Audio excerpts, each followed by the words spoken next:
Hey guys, welcome back to the Rex&Ben Tennis Show. We've got a very special guest right off the tennis court, three-time champion of the RTL Championship here at SpringHurst. But more importantly, you guys, a brand new dad as of when? Last Friday. Friday, so a brand new dad. Baby girl? Baby girl. Awesome. And so that's a life changer, as we all know, you guys. But this guy has had an unbelievable tennis career. We're going to go over that here for a few minutes.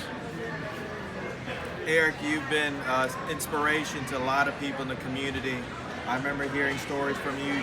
You just hung around LIRC looking for matches to play. Well, have you always loved tennis? Has tennis been your thing since you were little? Oh yeah, I have. My mom was the one that introduced me. LIRC, she worked part-time, so I'd always go and hang out, and when everyone left, she'd feed me a few balls, and so just kind of a gym rat, really.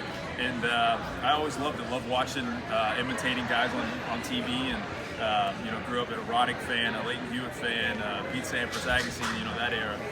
So always loved it, and this was a fun event. Don't get to compete a lot these days, teaching a lot, but it's always fun to get out here and compete. That's great, you guys. What was your highest rank? I got to 190 in doubles, and I got to 290 in singles. So you guys, this guy's pretty much made it on tour, and he hits with a lot of kids around here in Louisville, and he's played at the highest level. What's the one thing you can tell kids and parents, the most important thing growing up that they can take from you? Well, I think a lot of times everyone has different resources. Some people grow up at academies, some people are, I don't think I had a lot of people, that were desire to play pro tennis like me around here. So I got to the gym a lot. I started working on my fitness since I didn't have a lot of people to play, points and, playing all day long. I wasn't homeschooled. I went to school, so I really focused on my fitness, and that kind of took me to another level. Really, my fitness is, endurance. I knew I could stay out there, and that's kind of what propelled me. I feel like once I get to 14, so I think fitness is obviously you got to work on your technique, you got to develop your skills, your patterns, all that stuff. But your stretches, you got to be fit out there as well.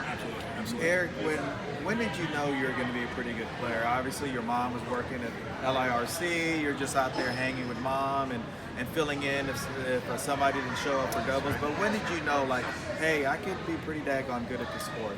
I think going back to the fitness thing, I got a trainer when I was 13, and a couple months, and then all of a sudden I kind of started seeing some results. Got to the finals of Southerns, had good results at hard courts and clay courts and stuff like that. And so, I kind of saw the hard work paying off, and I saw me going up, and I think kind of then I knew, like, okay, this, if I can stay on this course, stay on this hard work, the sky's the limit. So I think when I got that trainer, I think that really helped my confidence, and just kind of saw big picture.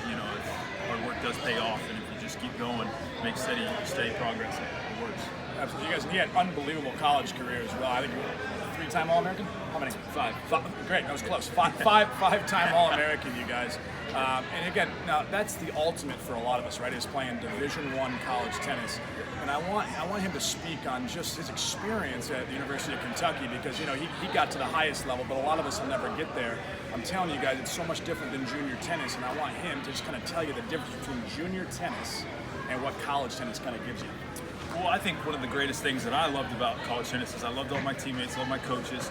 And it's so unique because you're in that team atmosphere where you really don't get, a lot in juniors. Every now and then you get some team events, but just every day in, day out, getting to compete, and you're doing that hard work with your buddies, that your good friends there. And so I think that's what's so much fun. It was awesome. I think what makes it so fun is you're competing with so many guys, and you're doing all the hard work, and you're going through all this stuff together.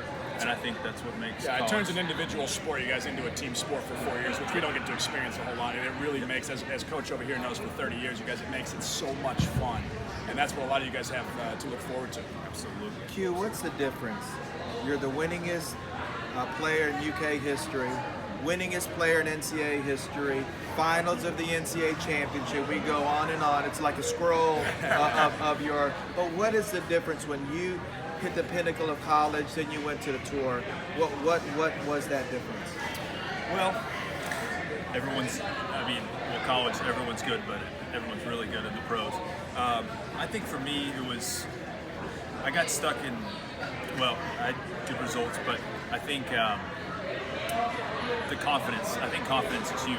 I didn't have that belief when I went from college to the pros, and I think that hurt me. And I think I could have made a lot more progress right away, but I feel like I needed to be comfortable out there. And so I think belief and confidence is unbelievable in tennis. But you still went to the U.S. Open, my friend. I did. The U.S. Open win main draw for 190, That's right. doubles, That's 290, right. Yep. singles. You were right there, Yep. and things happen like that. I still consider that a successful career. How many players are in the top 300 singles and doubles and accomplished what you did? I mean, you're, Mel Purcell probably, obviously, he's top 30 in the world. But I don't see anyone, like that, and it's still fresh. It's still an inspiration to many of us, and we're so proud of you. Even from the U of L end, we failed to recruit you. But hey, listen, Q, my dream was always to put you and Austin Childs on the same team with Simon and Victor. I think we'd have been all right. That was a heck of a team.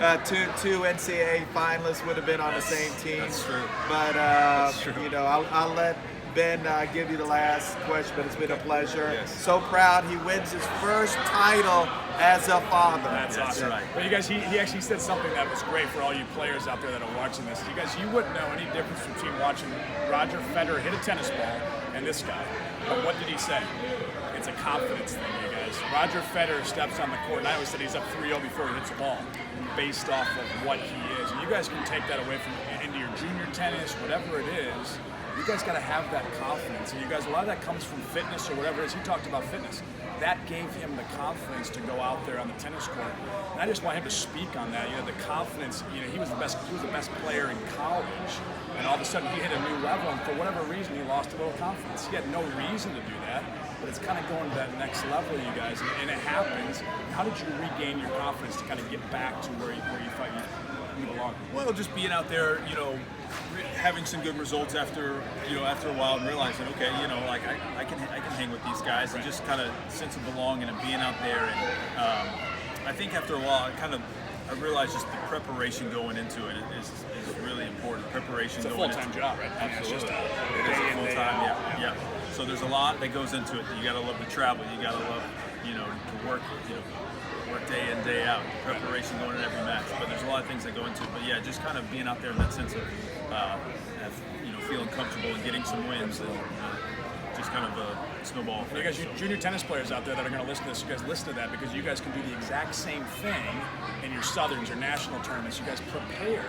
Don't wake up a half hour before your match and go play. Prepare the night before. Prepare the morning of. Yes. You guys take that away from what he's saying. That's one of the biggest things. If I could tell any juniors, preparation is so important. I kind of see the warm up as you go up in levels. What I notice is they warm up way in.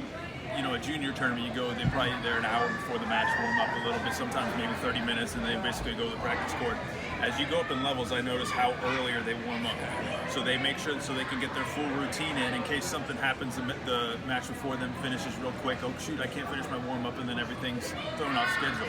They get there plenty early, no matter what time their match is, so they can do their full routine, and everything is the same every single match, no matter who they're playing. That's awesome. On behalf of EricQuigley, the 3-time RTL championship, add that to the other 100 championships with Coach Ben Cox. Thank you for watching the Rex and Ben Show. Thank you very much. Thank you, guys.